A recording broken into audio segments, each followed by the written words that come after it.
Where do you want to kick? Should we kick off with Raheem? Let's go. All right. So I said in the opener that he's a bit of a Marmite character, isn't he, Raheem? Yeah. Whether it be for club or country, I found during one of the tournaments where England got it was the World Cup, and I felt the press that Raheem got was shocking, even from like people on this station. I think he missed a couple of chances, granted, right? And I think that's part of his game. That if you are looking to get even more out of him, I think even though he's in the 100 club, right? Don't think of that for a second. He's in the 100 club. You don't get into that club by accident. But I think there are still parts of his game, final delivery, that final ball. But at Liverpool, Gemma, I noticed when he went to City, his game improved. His left foot, his crossing in wide areas. The goal he set up for the last day of the season against Aston Villa, the first goal. Do you remember that? Where he goes on the outside, pushes it, dinks it towards the far post. Can't remember the score. I think it was Gundogan that got on the end of it.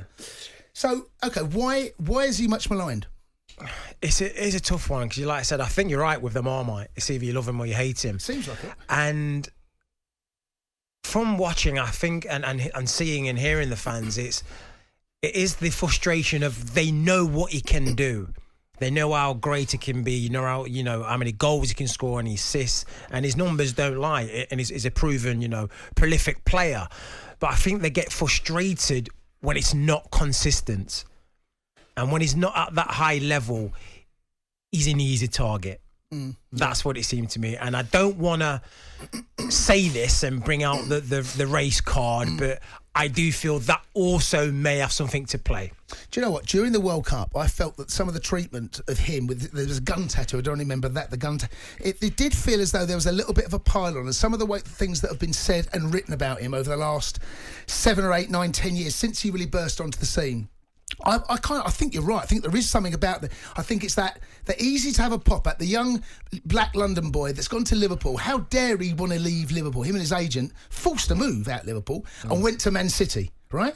I think that got under people's skin a little bit. Yeah, ruffled a few feathers. I think it did. And like you said, with the opening about the gun tattoo bit, people need to understand that's something that he had to endure in his life, in his upbringing, and it's something that scared him. He wasn't in any gang, but it's something that he saw from his family and he had to go through, which was not nice at all. And it's just a memory, what he's putting down on his body, that's all. To say that where he was and where he's probably got to, and it's a reminder. But, people don't like that, and they've took it the wrong way, and they kind of use that against him. Yeah, I think there's been a huge element of that. 03717 22 3344. I'd love to hear from Liverpool fans, because when he left, I remember Liverpool fans phoning up this station saying, "Don't worry, he can go, right? We got Jordan Ibe coming through. Do not worry," right? So, how did that play out? When he went to City for £50 million, a lot of people predicted he would not live up to that price tag. That was cheap. That's a bargain. You said that now, wow. 50, yeah, think about that. He went for 50, big money at the time. Has he lived up to that price tag? Yes or no?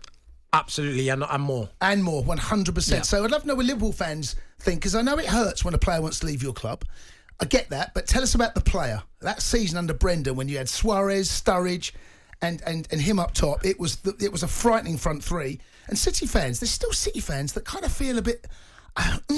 is he the sort of player that we can afford to let go? That's how I think some of them kind of look at that. Personally, look, I've always been a massive fan of Raheem. I've said it many times, and it wasn't that long ago that I was saying that the season he was having, he could have been in the running for the Ballon d'Or. And I might sound stupid now, but 2 or 3 seasons ago, he was right at the top of his game. Yeah, and if you're letting a player like Raheem go, that speaks volume of your team. That's all I'm saying. And England fans, 03717 22 3344. Why is he much maligned?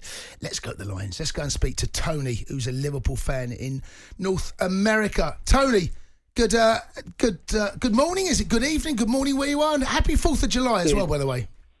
Yeah, thank you. It's good mid-afternoon. Mid-afternoon to you. Tone, do you know about oud?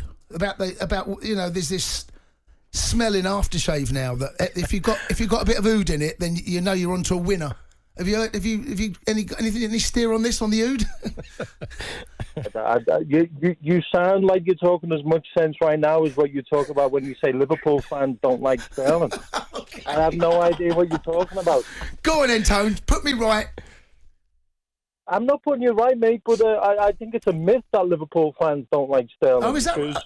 Oh, okay. Well, some don't. That's for sure.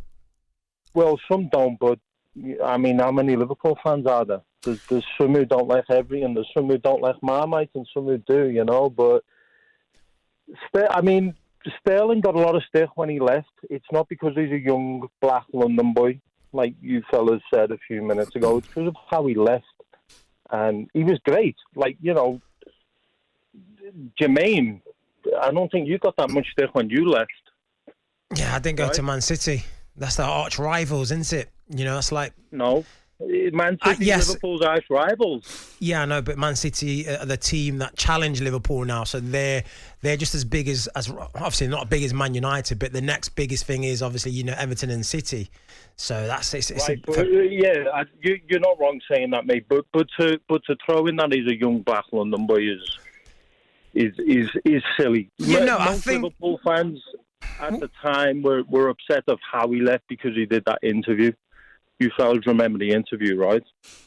Do you know what? We're not suggesting, Tony, that that's the reason Liverpool fans. What I've said, I think there has been people of guilt. There's an undercurrent that Raheem Sterling has taken more stick and more column inches and people talking about Raheem in a more negative way than I think is needed. And I can't quite put my finger on that, Tony. That's what I'm saying. Yeah, and that's not just for Liverpool. That's for City and England. Yes, England as well. England more so than any Liverpool City fan. England fans more so. Well, I don't disagree with that at all. But can you fellas name one or two publications who may or may not have contributed to that? Off the top of my head, I don't really read the papers, buy the paper. I get it all online. But it's okay. Well, then I don't know how you can have that opinion if you don't read the papers, Jason. Well, I read stuff online, Tone. That's where I get all my stuff now. You know, BBC, the BBC would have done stuff. What online publications are doing? Listen, I'm putting you on the spot there. We know the publications that are doing that kind of stuff, and I can't speak for them. I can. But you've seen it, though, Tone. I'm not making this up. Of course, no. Yeah, I'm not disagreeing with you. I'm agreeing with you with the media. The lad gets more stick than anyone probably since Gaza or maybe Rooney, but Rooney probably brought it on himself a little bit more than Sterling has.